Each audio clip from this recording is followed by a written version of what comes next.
Welcome to prep classes. ਅੱਜ ਆਪਾਂ commerce lecturer ਦੇ ਪੁਰਾਣੇ ਕੁਐਸਚਨ ਪੇਪਰ ਨੂੰ ਡਿਸਕਸ ਕਰਾਂਗੇ ਜਿਹੜਾ 2016 ਦੇ ਵਿੱਚ ਆਇਆ ਸੀ। ਇਸ ਤੋਂ ਪਹਿਲਾਂ ਆਪਾਂ ਮੈਰੀਟੋਰੀਅਸ ਸਕੂਲਸ ਜਿਹੜਾ 2018 ਦੇ ਵਿੱਚ ਲੈਕਚਰਰ ਦਾ ਪੇਪਰ ਹੋਇਆ ਸੀ ਉਹ ਕੁਐਸਚਨ ਪੇਪਰ ਨੂੰ ਆਪਾਂ ਡਿਸਕਸ ਕੀਤਾ। ਹੁਣ ਆਪਾਂ 2016 ਦੇ ਵਿੱਚ ਵੀ ਕਮਰਸ ਲੈਕਚਰਰ ਦੀਆਂ ਵੈਕੈਂਸੀਜ਼ ਨਿਕਲੀਆਂ ਸੀਗੀਆਂ, ਉਹਦੇ ਵਿੱਚ ਜਿਹੜਾ ਪੇਪਰ ਆਇਆ ਸੀ ਆਪਾਂ ਉਹਨੂੰ ਡਿਸਕਸ ਕਰਨਾ ਸਟਾਰਟ ਕਰਦੇ ਹਾਂ। ਸੋ ਪਾਰਟ 1 ਆ ਵੀਡੀਓ ਦਾ। ਸੋ ਨੈਕਸਟ ਆਪਾਂ ਇੱਦਾਂ ਹੀ ਕੰਪਲੀਟ ਕਰਾਂਗੇ ਜਿਵੇਂ ਲਾਸਟ ਕੁਐਸਚਨਸ ਨੂੰ ਕੰਪਲੀਟ ਕੀਤਾ। ਸੋ ਇਸ ਵੀਡੀਓ ਦੇ ਅੰਦਰ ਇਸ ਕੁਐਸਚਨ ਪੇਪਰ ਦੇ ਅੰਦਰ ਵੀ 150 ਕੁਐਸਚਨ ਆਇਆ ਸੀ। ਸੋ 1 ਬਾਏ 1 ਆਪਾਂ ਸਾਰਿਆਂ ਨੂੰ ਡਿਸਕਸ ਕਰਾਂਗੇ। Let's start.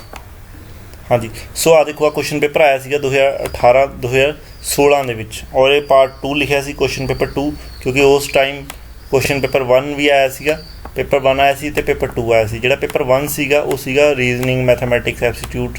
ਸੋ ਇਸ ਤਰ੍ਹਾਂ ਦਾ ਪੇਪਰ ਸੀਗਾ ਜੋ ਕਿ ਹੁਣ ਪੰਜਾਬ ਸਰਕਾਰ ਨੇ ਲੈਣੇ ਬੰਦ ਕਰਤੇ, ਹੁਣ ਸਿਰਫ ਸਬਜੈਕਟਿਵ ਹੁੰਦਾ ਵਾ। ਸੋ ਇਸ ਕਰਕੇ ਕੁਐਸਚਨ ਪੇਪਰ 2 ਲਿਖਿਆ। So let's start.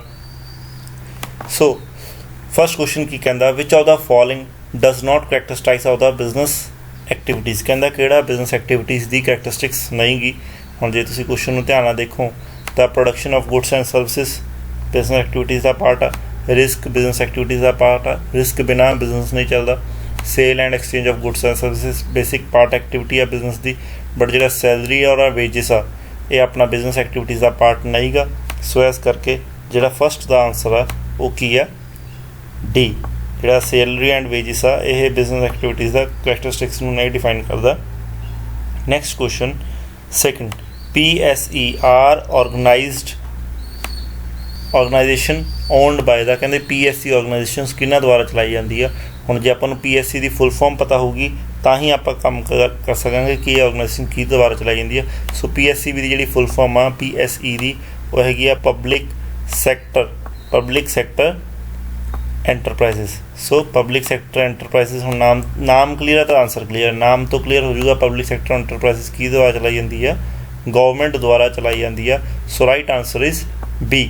Next, the minimum number of members are required for registration of the cooperative society। ਗੱਲ ਯਾਦ ਰੱਖਿਓ, ਚਾਹੇ ਉਹ ਪ੍ਰਾਈਵੇਟ ਕੰਪਨੀ ਆ ਚਾਹੇ ਪਬਲਿਕ ਕੰਪਨੀ ਆ, ਇਹਨਾਂ ਦੇ ਡਾਇਰੈਕਟਰਸ ਦੇ ਬਾਰੇ ਵੀ ਪੁੱਛਿਆ ਜਾ ਸਕਦਾ। ਸੋ ਇੱਥੇ ਕਾਰਪੋਰੇਟ ਸੁਸਾਇਟੀ ਬਾਰੇ ਵੀ ਪੁੱਛਿਆ ਗਿਆ ਕਿ ਕਾਰਪੋਰੇਟ ਸੁਸਾਇਟੀ ਦੇ ਮਿਨੀਮਮ ਮੈਂਬਰ ਕਿੰਨੇ ਨੇ, ਮੈਕਸਿਮਮ ਕਿੰਨੇ ਨੇ। ਸੋ ਇੱਥੇ ਕੁਐਸਚਨ 'ਚ ਪੁੱਛਿਆ ਗਿਆ ਕਿ ਮਿਨੀਮਮ ਮੈਂਬਰਸ ਕਿੰਨੇ ਨੇ। ਸੋ ਜਿਹੜੇ ਮਿਨੀਮਮ ਮੈਂਬਰਸ ਨੇ the right answer is C। 10 members ਚਾਹੀਦੇ ਨੇ ਆਪਾਂ ਨੂੰ ਕਾਰਪੋਰੇਟ ਸੁਸਾਇਟੀ ਨੂੰ ਰਜਿਸਟਰ ਕਰਵਾਉਣ ਦੇ ਲਈ। Next question, the public limited company can started a business after. ਕਹਿੰਦੇ ਪਬਲਿਕ ਲਿਮਟਿਡ ਕੰਪਨੀ ਆ ਜਿਹੜੀ ਉਹ ਕਦੋਂ ਬਿਜ਼ਨਸ ਸਟਾਰਟ ਕਰ ਪਾਉਂਦੀ ਆ। ਸੋ ਇਹਦੇ ਵਿੱਚ ਇੱਕ ਚੀਜ਼ ਧਿਆਨ ਨਾਲ ਸਮਝੋ, ਜਿਹੜੀ ਪਬਲਿਕ ਸੈਕਟਰ ਕੰਪਨੀ ਆ ਉਹ ਨਾ ਤਾਂ ਇਨਕੋਰਪੋਰੇਸ਼ਨ, ਜਦੋਂ ਇਨਕੋਰਪੋਰੇਸ਼ਨ ਹੋ ਜਾਂਦੀ ਆ ਉਦੋਂ ਬਿਜ਼ਨਸ ਸਟਾਰਟ ਕਰਦੀ ਆ, ਨਾ ਹੀ ਪ੍ਰਮੋਸ਼ਨ ਦੇ ਬਾਅਦ ਸਟਾਰਟ ਕਰਦੀ ਆ, ਨਾ ਹੀ ਆਫਟਰ ਰਜਿਸਟ੍ਰੇਸ਼ਨ ਸਟਾਰਟ ਕਰਦੀ ਆ। ਜਿਹੜੀ ਪਬਲਿਕ ਸੈਕਟਰ ਕੰਪਨੀ ਆ ਉਹ ਉਦੋਂ ਸਟਾਰਟ ਕਰ ਪਾਉਂਦੀ ਆ ਆਪਣਾ ਬਿਜ਼ਨਸ ਜਦੋਂ ਉਹਨੂੰ ਸਰਟੀਫਿਕੇਟ ਮਿਲ ਜਾਂਦਾ। ਕਿਹੜਾ ਸਰਟੀਫਿਕੇਟ ਮਿਲ ਜਾਂਦਾ, ਕਮੈਂਸਮੈਂਟ of business.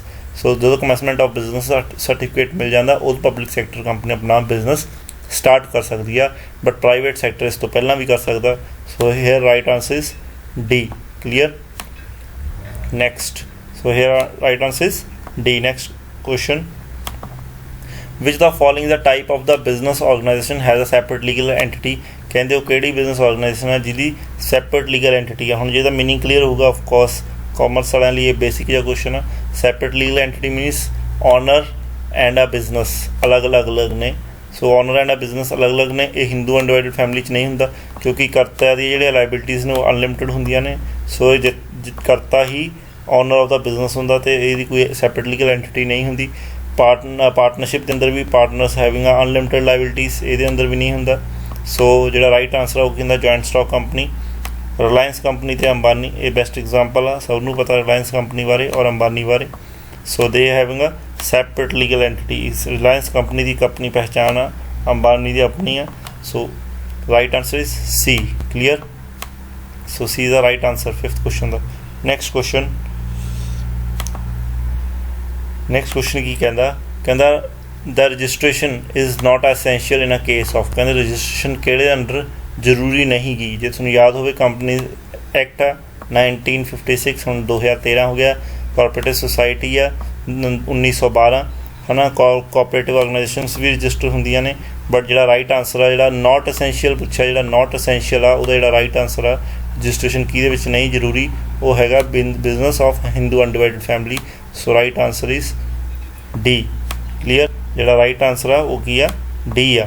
Next question, in a private company there are restrictions regarding, ਕਹਿੰਦੇ ਇੱਕ ਪ੍ਰਾਈਵੇਟ ਕੰਪਨੀ ਦੇ ਅੰਦਰ ਬਹੁਤ ਸਾਰੀਆਂ ਰਿਸਟ੍ਰਿਕਸ਼ਨਸ ਹੁੰਦੀਆਂ ਨੇ। ਸੋ ਕਿਹੜੀਆਂ ਹੁੰਦੀਆਂ ਨੇ? ਸੋ ਕਹਿੰਦੇ ਟ੍ਰਾਂਸਫਰ ਆਫ ਸ਼ੇਅਰਸ ਦੇ ਉੱਪਰ ਵੀ ਰਿਸਟ੍ਰਿਕਸ਼ਨਸ ਹੁੰਦੀਆਂ, ਨੰਬਰ ਆਫ ਮੈਂਬਰਸ ਦੇ ਉੱਤੇ ਵੀ ਹੁੰਦੀਆਂ, ਜਾਂ ਇਸ਼ੂ ਆਫ ਪ੍ਰੋਸਪੈਕਟਸ ਦੇ ਉੱਪਰ ਵੀ ਹੁੰਦੀਆਂ, ਜਾਂ ਫਿਰ all of above. So right answer is, ਜੇ ਤੁਹਾਨੂੰ ਥੋੜ੍ਹਾ ਜਿਹਾ ਯਾਦ ਹੋਵੇ, ਮੈਂ ਤੁਹਾਨੂੰ ਹੁਣੇ ਗੱਲ ਕਰਕੇ ਹਟਿਆ ਕਿ ਪ੍ਰਾਈਵੇਟ ਸੈਕਟਰ ਦੇ ਅੰਦਰ ਰਿਸਟ੍ਰਿਕਸ਼ਨਸ ਹੁੰਦੀਆਂ ਨੇ, ਮਿਨੀਮਮ ਮੈਂਬਰ 2 ਹੁੰਦੇ ਨੇ ਔਰ ਮੈਕਸੀਮਮ 200 ਹੁੰਦੇ ਨੇ। ਸੋ ਇੱਕ ਤਰੀਕੇ ਦੀ ਰਿਸਟ੍ਰਿਕਸ਼ਨਸ ਘੱਟੋ ਘੱਟ 2 ਤਾਂ ਹੋਣੇ ਚਾਹੀਦੇ ਨੇ, ਮੈਕਸੀਮਮ ਵੀ ਹੋਣੇ ਚਾਹੀਦੇ ਨੇ। So same transfer of shares ते भी रिस्ट्रिक्शनस होंदियां ने, नंबर ऑफ मैंबरस ते भी रिस्ट्रिक्शनस होंदे ने, इशू ऑफ प्रॉस्पेक्टस ते भी हुंदा वा रिस्ट्रिक्शनस होंदियां ने। सो जिहड़ा राइट आंसर है वो D, all of above. Clear? I hope तुहानूं ये चीज़ क्लीयर होगी। Next question, the maximum number of members of the private company under companies act 2013, कहते प्राइवेट कंपनी के अंदर हुणी गल करके हटे आपां कि बहुत इंपॉर्टेंट ने, ये रिलेटेड क्वेश्चन आउंदे ही आउंदे ने। प्राइवेट कंपनीज़ के अंडर जिहड़ा मैक्सीमम नंबर ऑफ मैंबरस किन्ने चाहिए ने? सो मैक्सीमम नंबर ऑफ मैंबरस किन्ने होने चाहिए ने? 200। पहला 50 सीगे जो 1956 एक्ट सीगा, हुण 2013 के अंदर जिहड़े मैक्सीमम नंबर ऑफ मैंबरस ने वो किन्ने वधा के करते? वो करते 200। So right answer is D, option D. Clear? Next question, the cooperative society is required to be registered under the cooperative society act. Corporate society act तुहानूं पता होना चाहिए किहड़ा? 1932 यह पार्टनरशिप एक्ट आ। 1952 नहीं गा। 1956 पुराना कंपनीज एक्ट आ। जिहड़ा कॉर्पोरेट सोसाइटी एक्ट आ वो की आ 1912। So right answer is D. Clear? Next question, which of the following can not classified as a objective of the business, कहते किहड़ा ऑब्जेक्टिव नहीं गा बिजनेस का, जे किहड़ा नहीं गा पूछया उन्होंने। सो पहला ये गल करते किहड़े हैगे, आपां नूं जिहड़ा रह गया वो नहीं होगा। प्रॉफिट अर्निंग ऑब्जेक्टिव आ, प्रोडक्टिविटी तो बिना प्रॉफिट अर्निंग नहीं होगी, ये भी ऑब्जेक्टिव आ। इनोवेशन, जब तक बिजनेस के विच कुछ इनोवेटिव आइडियाज़ नहीं लैके आवांगे, बच्चे कन्फ्यूज होंदे इनोवेशन या इन्वेस्टमेंट। इनोवेशन जब तक कुछ नहीं लैके आवांगे बिजनेस सर्वाइव नहीं कर पाऊगा। सो बिजनेस का यह ऑब्जेक्टिव होंदा कि लोगों नवी नवी चीज़ां लैके आइए, उन्होंने नवी नवी चीज़ां प्रोवाइड करवाइए। सो इनोवेटिव भी अपना ऑब्जेक्टिव आ। इन्वेस्टमेंट कोई ऑब्जेक्टिव नहीं गा, कोई परसन नहीं चाहता कि मैं लाखां करोड़ां रुपये इन्वेस्ट करा, हर परसन चाहता कि मैं थोड़ा पैसा इन्वेस्ट करा तो मैंने ज़्यादा रिटर्न होवे। So here right answer is A, क्योंकि उन्हें पूछा can not classified as objective. So right answer is A जिहड़ा वो आंसर नहीं गा, ऑब्जेक्टिव नहीं गा बिजनेस का। Next question, which of the following is not a separate item in a business accounting equation, किहड़ी चीज़ है जी सैपरेटली रिकॉर्ड नहीं की जाती अकाउंटिंग इक्वेशन के अंदर। जिमें अकाउंटिंग इक्वेशन देखिया आप एक चीज़ लिखांगे, assets equals to capital plus liability. जो आप ये चीज़ लिख ली तो थोड़ा आंसर क्लीयर हो जाऊगा। कहना किहड़ी चीज़ सैपरेटली नहीं रिकॉर्ड की जाती? एसट्स सैपरेटली रिकॉर्ड किए जाते हैं, लाइबिलिटी रिकॉर्ड की जाती है, capital stock equity share holder नहीं कहते रिकॉर्ड किया जाता। सो राइट आंसर इज बी, किहड़ी चीज़ नहीं रिकॉर्ड की जाती सैपरेटली? बी, रेवन्यू जो नहीं रिकॉर्ड किया जाता।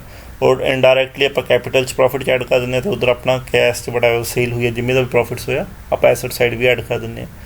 नैक्सट क्वेश्चन, कहना the actual basis of accounting records the revenue when they are. Accounting जी अकाउंटिंग किस तरीके की रिकॉर्ड्स की जाती है? दो तरीके दे, कैश बेसिस ते एक्रूरल बेसिस। कैश बेसिस के अंदर होंदा भी जो पैसा आया आप उदों रिकॉर्ड करना, बट एक्रूरल बेसिस के अंदर होंदा जो अर्न कर लिया उदों रिकॉर्ड करना, चाहे पैसा आपां नूं मिलिया या नहीं मिलिया। कलैक्टेड आ गया तो कैश बेसिस हो गया, कॉन्ट्रैक्ट आ गया तो सिर्फ कॉन्ट्रैक्ट की पता सानू अर्न होवे ना होवे। रेडली टू यूज़ ये कोई और लॉजिक ही नहीं। So right answer is B, when earned, जो आप पैसा कमा लिया उदों ही आप एक्रूरल बेसिस के अंदर रिकॉर्ड कर लें। Next question, the unfavourable balance of a profit and loss account should be. Unfavourable balance मतलब कोई डिफरेंट चीज़ नहीं। प्रॉफिट एंड लॉस अकाउंट के अंदर जो आपू नैट लॉस हो जाए उस चीज़ को अनफेवरेबल बैलेंस कह देंगे ने। सो अनफेवरेबल बैलेंस कहता शुड बी रिकॉर्डिड, किवें आप रिकॉर्ड करते हैं? जे तुहानूं याद होवे बैलेंस शीट के अंदर आप बैलेंस शीट बनाने, कैपिटल दे विच आप प्लस कर दें, की प्लस करते हैं?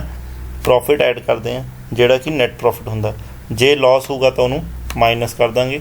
सो इत्थों तुहानूं आंसर क्लीयर हो जाएगा। बैलेंस शीट के अंदर की करांगे? लॉस नूं कैपिटल चों माइनस करांगे। Added in liability no, subtracted current assets no, subtract from liability no. The right answer is subtract from the capital. जे प्रॉफिट होंदा तो ऐड कर दें, जे लॉस होंदा फिर माइनस कर दें। So right answer is C. Next question, which type of expenses are paid out of a gross profit. कहते किहड़े एक्सपेंसिज आ जिहड़े ग्रॉस प्रॉफिट चो पे आउट किए जाते हैं। सो तुहानूं पता ही है इनडायरैक्ट एक्सपेंसिज आ जिहड़े ग्रॉस प्रॉफिट चो पे आउट किए जाते हैं। आपां प्रॉफिट एंड लॉस अकाउंट बनाउण लगे हैं। जदों भी प्रॉफिट एंड लॉस अकाउंट बनावांगे, जदों भी आपां प्रॉफिट एंड लॉस अकाउंट बनावांगे उदों की होऊगा, जदों आप प्रॉफिट एंड लॉस अकाउंट बनावांगे इधर पासे ग्रॉस प्रॉफिट पाउने आ। जो ग्रॉस प्रॉफिट पाउने आ तो तुहानूं पता होगा इत्थे जनरल एक्सपेंसिस पाउने आ, लाइक जिहदे विच सैलरी वेजिस दित्ते जांदे ने, है ना। दैन फाइनैंस मतलब इंटरस्ट भी इत्थे पे किया जाता। Then selling and distribution expenses भी पे किए जाते हैं, जिन्हां तो रिजल्ट की निकलता सानू नैट प्रॉफिट। सो इत्थे की ऑप्शनस आ general expenses yes, selling expenses yes, financial yes, D. So all of B the answer. सारे तरह के एक्सपेंसिस आप लेने। Next question, the sale of goods to Taman is wrongly debit to the Daman account. Both are debtors, देखो है debtors ने, है ना। सो जो मैं सेल की, मैं तमन नूं सेल करनी सी, सो मेरी एंट्री की होनी सी तमन टू सेल, बट एंट्री की पैगी मेरी दमन टू सेल। एंट्री की पैगी दमन टू सेल। हुण एक चीज़ ध्यान दो, जे यह जो भी एरर वाले क्वेश्चन तो तुहानूं एंट्रियां जो क्वेश्चन पूछा गया जरूर बनाओ, थोड़ा आंसर कदे गलत नहीं होगा। एरर ऑफ ओमिशन नो, क्योंकि असीं एंट्री तो पाई है ना। Error of original entry no, क्योंकि एंट्री साडी पूरी है, क्योंकि जे साडे अमाउंट्स भी सही ने, है ना, सारा कुछ पाया। सो ओरिजिनल एंट्री है पाई हुई है। एरर ऑफ प्रिंसीपल नहीं गलत होया, क्योंकि डेटर का डेटर रखा होया सी, कोई रूल गलत नहीं किया, कोई रूल ऐसा नहीं कि असीं ओबे किया होवे, डिसओबे किया होवे। सो सेल की जगह तो क्रेडिट साइड होना चाहिए, सेल पाया वा। असल दे विच जिहड़े प्रिंसीपल्स हुंदे ने वो एरर इस तरीके नाल कह दिंदे ने कि जिवें एसट्स आपां नूं मशीनरी लिआंदी, उन्हें इंस्टॉल किया तो उन्होंने आप अलग खर्चे शो कर दी है ना, बट वो मशीनरी च ऐड होंगे ने, इस तरीके के प्रिंसीपल्स आ जाते हैं। सो बेसिकली ये हैगा एरर ऑफ कमीशन। सो इत्थे की है एरर ऑफ कमीशन। ये एरर्स नूं जरूर डीपली पढ़िओ, ये बहुत इंपॉर्टेंट चैप्टर, ये चो बहुत रिपीट होंदा question. So right answer is B. Next question, की कहता, the process of allocation the cost of intangible assets over the use its useful life. हुण देखो जे तुहानूं इन्हां दा मीनिंग पता, डिप्लीशन की हुंदा, इंपेयरमेंट की हुंदा, डेप्रीशिएशन की हुंदा, एमोटाइजेशन की हुंदा, तां ही तुसीं आंसर दे सकोगे। क्वेश्चन का मतलब की है, जो इंटेंजिबल एसेट्स आ उन्हां दी कॉस्ट नूं किवें एलोकेट किया जाता, किवें डिस्ट्रीब्यूट किया जाता, किवें वंडिया जाता उन्हां दी पूरी लाइफ दे अंदर। सो जिवें बेसिकली डेप्रीशिएशन सब नूं पता, डेप्रीशिएशन लगदा फिक्स एसेट्स के उपर। फिक्स एसेट्स के अंदर की हुंदा कि आपां उन्हां दी सारी कॉस्ट नूं रिड्यूस कर देने डेप्रीसीएशन लगा के। जिहड़ा डिप्लीशन आ, डिप्लीशन यूज़ होंदा नैचुरल रिसोर्सिस लई। किहदे लई यूज़ होंदा? नैचुरल रिसोर्सिस दे लई। ये नैचुरल रिसोर्सिस के उपर जिहड़ा लगदा वो डिप्लीशन लगदा, वो डेप्रीसीएशन नहीं लगदा। जिवें कि ऑयल माइनिंग ते जिहड़ा डिप्लीशन लगदा कि वो खत्म होंदे रहिंदे ने, ठीक है जी। इंपेयरमेंट हुंदा वा कि जिवें अपनी जिहड़ी करंट वैल्यू आ एसेट्स दी, है ना, वो लैस दैन शो हो रही आ बुक वैल्यू दे नालों। सो इस बुक वैल्यू दे नालों बैलेंस शीट दे विच जिहड़ी वैल्यू पर शो की है, बैलेंस शीट दे विच उहदे नालों लैस शो हो रही है। इहदा उहदे नाल कोई लिंक नहीं है, क्योंकि इत्थे गल हो रही है इंटेंजिबल एसेट्स की। इंटेंजिबल एसेट्स की हुंदे ने? राइट ऑफ हुंदे ने, और राइट ऑफ किहनूं किहा जांदा? अमोर्टाइजेशन दे अंदर वो राइट ऑफ कीते जांदे ने। Clear? So right answer is D. एक बहुत इंपॉर्टेंट है, सारे कॉन्सैप्ट एक बार रिवाइज करके जाओ। Next question, which of the following item will not appear in the cash flow statement from operating activities. कहते किहड़ी आइटम नूं आपां कैश फ्लो के अंदर नहीं लैंदे। देखो किहड़ियां चीज़ां लैने जे आपां नूं वो पता तो आप ईजिली आंसर दें। कैश फ्लो के अंदर 3 तरह की एक्टिविटीज़ होंदियां, operating, investing and financing. Operating के अंदर आपां increase decrease current assets current liability लैने। So current assets current liability आ क्रेडिटर आ, जे तुसीं सप्लायर नूं वर्ड पढ़ोगे तो क्रेडिटर आ, पेमेंट टू क्रेडिटर्स, है ना। कलैक्ट फ्रॉम डेटर्स, कस्टमर मतलब डेटर्स तो जिन्हों तो पैसे लेने हैं। सो ये भी पार्ट हैगा वा, ये भी पार्ट हैगा। आपां नूं पुछा गया किहड़ा नहीं हुंदा, है ना। द पेमेंट टू एम्पलॉइज, ये भी ऑपरेटिंग का ही पार्ट आ। So right answer is net profit. Net income मतलब नैट प्रॉफिट मतलब जिहड़ा कि उपर आ जांदा। तुसीं जे क्वेश्चन कीते कैश फ्लो के अंदर ये उपर आ जांदा तो थल्ले जाके इत्थे ऑपरेटिंग एक्टिविटीज़ का पार्ट हुंदा, जिहड़ा कि नैट प्रॉफिट उहदे विच इंक्लूड नहीं हुंदा। सो इहदा राइट आंसर की आ? सी। क्लीयर? आई होप तुहानूं क्लीयर हो गया। इहदा राइट आंसर की आ? सी। नैक्सट 18th क्वेश्चन की कहता, वट डज EBITDA मीनस। हुण आपां इन्ना कुछ पढ़िया EBIT की हुंदा, EBIT की हुंदा, आपां ये तां पढ़िया वा, बट DA नहीं पढ़िया। EBIT हुण जे तुहानूं EBIT पता तो गां अपने आप आंसर आ जाना। देखो earning before interest and tax, so earning before income tax depletion and amortisation. हुण इनकम टैक्स तो नहीं असीं कदे पढ़िया, असीं की पढ़िया I for interest, I for interest.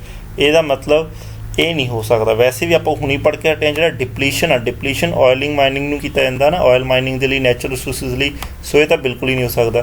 Next earning between, but असीं इत्थे अर्निंग बिफोर पढ़ते हैं, सो ये भी नहीं हो सकता, इत्थे बिटवीन आ गया। Next earning before income tax, असीं पढ़ते हैं इंटरस्ट, सो ये भी नहीं हो सकता। लास्ट ऑप्शन पढ़ के देखो earning before interest and tax, yes earning before interest and tax, so right answer is D.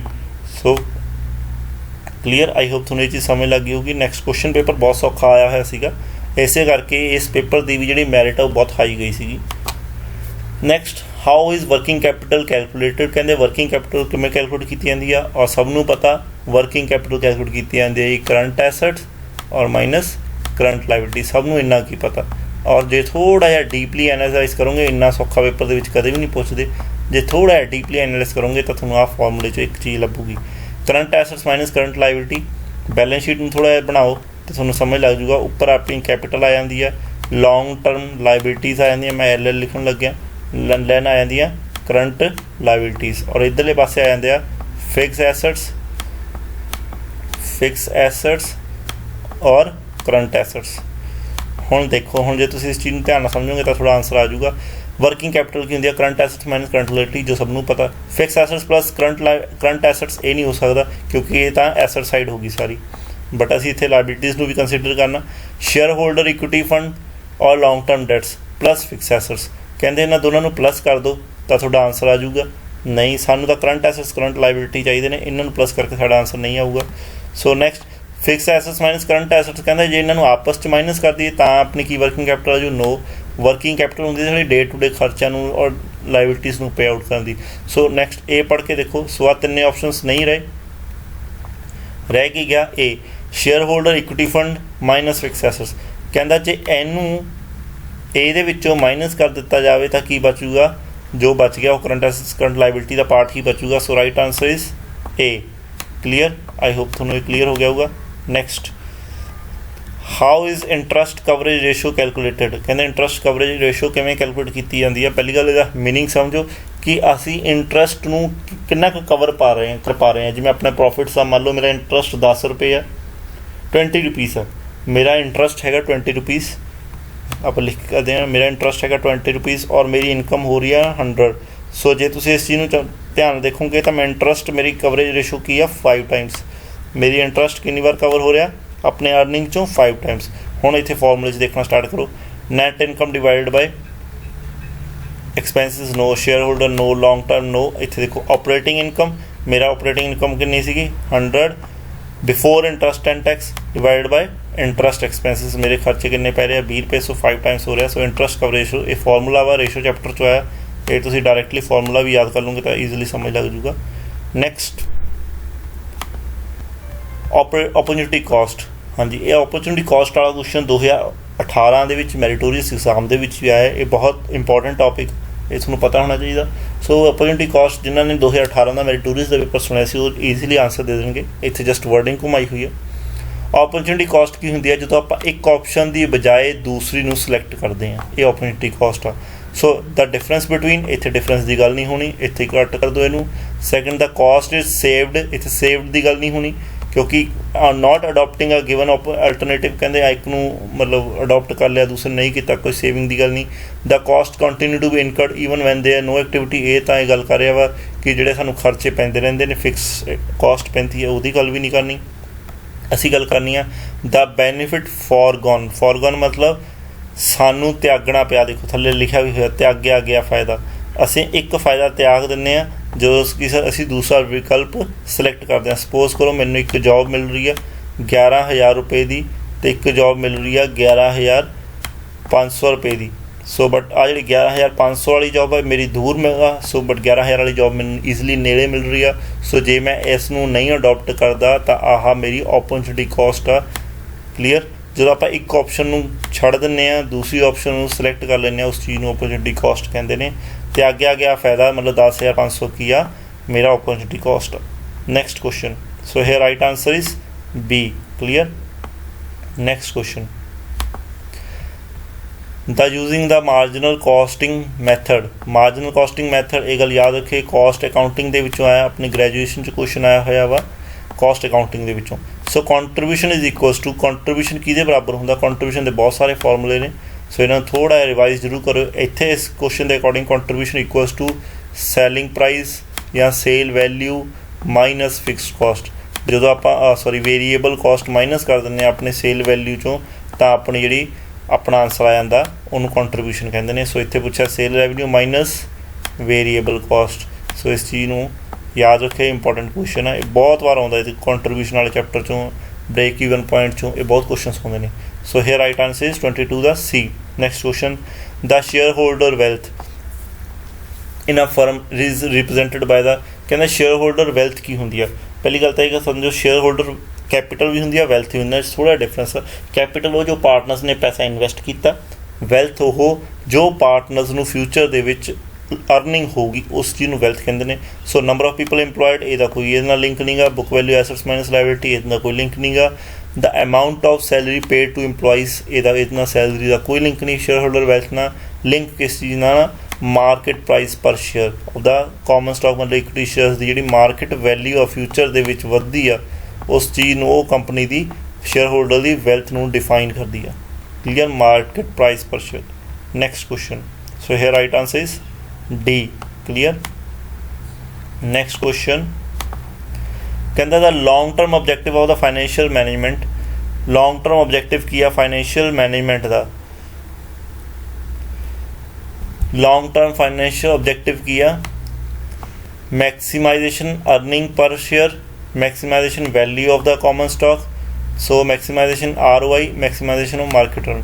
हुणी आप गल कर कटे जो maximization value of the firm of the common stock हो जाता तो वह की हो जाता है लॉन्ग टर्म ऑब्जेक्टिव यही आ कि असी अपनी फ्यूचर के इक्विटी शेयर्स की जी मार्केट वैल्यू आ फर्म की वैल्यू आ उन्होंने वधाउणा वा।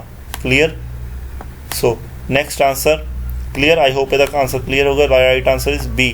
Next which are the following is included ना कैश बजट। कहता कि चीज़ कैश बजट इंक्लूड की जाऊगी जी कैश चो पे की जाऊ वही कैश बजट इंक्लूड की जाऊ। डेप्रीसीएशन फिक्स एसेट्स से लगता गुडविल राइट ऑफ की जाती है इन्हों का पे आउट ना कैश ना कोई लिंक नहीं। पेटेंट का भी राइट ऑफ किया जाता कोई लिंक नहीं बट जो डिविडेंट वो पे आउट किया जाता। So here right answer is B. ध्यान नाल क्वेश्चन समझोगे तो सौखा लगूगा। Next question EOQ economic order quantity ये भी कॉस्ट अकाउंटिंग चों ग्रैजुएशन की बुक चों आया है BCom की बुक चों। सो इकनॉमिक ऑर्डर क्वांटिटी की आ ये हुंदा कद लई है कहना minimize the total ordering cost नहीं कहना minimize the carrying cost no safety ਲਈ नो। ਇਹਦਾ ਜਿਹੜਾ ਰਾਈਟ ਆਨਸਰ ਉਹ ਆਪਾਂ ਇਕਨੋਮਿਕ ਆਰਡਰ ਕੁਆਂਟੀਟੀ ਕਿਉਂ ਪਲਾਨ ਕਰਦੇ ਆ ਇਹ ਪਲਾਨ ਕਰਦੇ ਆ ਤਾਂ ਕਿ ਆਪਣੀ ਅਸੀਂ ਮਿਨੀਮਮ ਟੋਟਲ ਜਿਹੜੀ ਇਨਵੈਂਟਰੀ ਕਾਸਟ ਉਹਨੂੰ ਰਿਡਿਊਸ ਕਰ ਸਕੀਏ। ਸੋ right answer is C clear. Next question the capital structure बहुत इंपॉर्टेंट। मैं तुम्हें एक चीज़ गल दस दिना 3 टॉपिक ने जरूर पढ़ियो। पहला टॉपिक कैपिटल स्ट्रक्चर जरूर चंगी तरह रिवाइज करके जाओ। दूसरा topic capital budgeting very very important. Third one is dividend policy ये 3 टॉपिक जरूर करके जाए इन्होंने चो जरूर क्वेश्चन मिलते हैं 2-3 क्वेश्चन आ जाते हैं। So here capital structure refers to the capital structure मतलब अपनी जी कैपिटल आ वो की इनवॉल्व होंगे। कहता total current assets current liability नो। शेयर होल्डर कल्ले इक्विटी नहीं इनवॉल्व होंगे। करंट एसेट्स करंट लाइबिलिटी नहीं होंगे। लॉन्ग टर्म डेट्स भी होंगे ने स्टॉक भी होंगे वा। So right answer is A clear. Right answer की आ ए। कैपिटल स्ट्रक्चर बहुत इंपॉर्टेंट आ ये रेशोज बहुत इंपॉर्टेंट आ मतलब आप डेट इक्विटी की रेशो होनी चाहिए है। ये बहुत इंपॉर्टेंट चैप्टर में रिवाइज करके जाओ। नैक्सट क्वेश्चन की कहता वा the dividend pay out ratio is equals to again ratio chapter चो आ गया। डिविडेंड पे आउट रेशो देखो 2 क्वेश्चन आए ने interest coverage ratio dividend pay out ratio है ना। क्वेश्चन कदे भी सिंपल नहीं आते। करंट रेशो का की फॉर्मूला है ना कदे भी आई आते। इन्वेंटरी टर्नओवर रेशो का फॉर्मूला की है ना। डिविडेंड ये थोड़े टिपिकल हो जाते हैं, इस तरीके के क्वेश्चन ही होंगे ने। सो इन्होंने रिवाइज कर लो। Here is right answer B. ਇਹਦਾ ਜਿਹੜਾ ਫਾਰਮੂਲਾ ਵਾ ਡਿਵੀਡੈਂਡ ਪੇ ਆਊਟ ਰੇਸ਼ੋ, ਉਹਦਾ ਸਹੀ ਆ ਫਾਰਮੂਲਾ ਕੀ ਆ, dividend per share divide by earning per share. Next, the capital of the non profit organisation is generally known as. देखो जी कैपिटल होंगी आ प्रॉफिट ऑर्गेनाइजेशन की, उन्होंने इक्विटी कहते हैं। सो ये अंदर इक्विटी नहीं आता, कैश फंड भी नहीं आता। जी नॉन प्रॉफिट ऑर्गेनाइजेशन की जी उन्होंने रिजर्व भी नहीं कहते, उन्होंने कहते हैं accumulated funds. Clear. So right answer is B. A+2 दी फर्स्ट चैप्टर ही है। एकमुलेटेड प्रॉफिट्स एकमुलेटेड फंड्स नूं ही आप नॉन प्रॉफिट ऑर्गेनाइजेशन का कैपिटल कहने हैं। Last question, which of the following is a method of the goodwill evaluation. कहते किहड़ा मैथड है गुडविल इवैल्यूएशन का? एवरेज कैपिटल मैथड, सब तो सौखा क्वेश्चन सी ये। कैपिटल एवरेज प्रॉफिट मैथड तो सुनिया सी, कैपिटल मैथड नहीं सुनिया है। कैपिटल इंटेंसिटी मैथड भी नहीं सुनिया, काली कर जाने आप। कैपिटल सुपर कैपिटल मैथड भी नहीं गा, सुपर प्रॉफिट मैथड है। सो राइट आंसर इज़ डी। जे तुसीं क्वेश्चनस नूं ध्यान नाल समझोगे तो कदे भी गलत नहीं होणगे। Next, take your time. हर एक क्वेश्चन पर थोड़ा जिहा टाइम जरूर लाया करो। कई बार आप क्वेश्चन सौखा देखते हैं तो इमीडिएटली पढ़न सारा आप आंसर टिक कर दें, इसे बिना एनालाइज किए। और पेपर दे विच कदे भी डायरैक्ट आंसर नहीं देते होंगे, थोड़े कन्फ्यूजिंग जरूर पाई होंगे। सो इस करके ध्यान नाल अपना आंसर सिलेक्ट कराया करो। Thank you so much. God bless you all. If you like the videos then share and subscribe. Comment जरूर कराया करो। जे कोई भी किसी भी टॉपिक के उपर जे तुसीं वीडियो चाहुंदे हो तो असीं वो वीडियो बना के देवांगे तुहानूं। जे तुसीं चाहुंदे हो तो सानूं कमेंट के अंदर जरूर रिकमेंड कराया करो। Thank you.